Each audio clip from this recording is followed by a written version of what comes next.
This is the Burfee that's gone to private school. It's soft, creamy, fudgy. I've been using this recipe for the last 10 years and it's always a winner. You'll start off by adding your milk powder to a large bowl, and to that you're going to add half a tin of cream.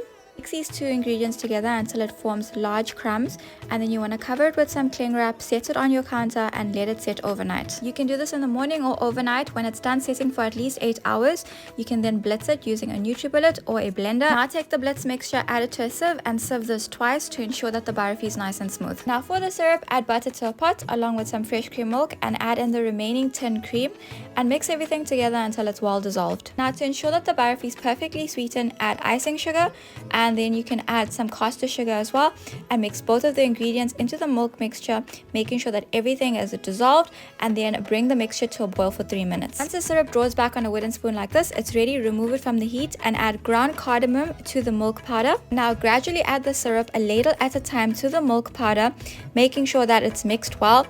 This will help you control the texture of the Burfee. Mix in a teaspoon of rose essence. You'll notice that the Burfee starts to form really fast at this stage. What I love about this Burfee recipe is that it sets really quickly. You can add it to a mold. If you don't have any molds, you can also just add it to a normal tray, flatten it and decorate it with some almonds. Once the Burfee is set overnight, you can then pop it out of the mold or you can slice it, and there you have it, a creamy fudgy Burfee that is so popular in our family, and I hope you enjoy this recipe.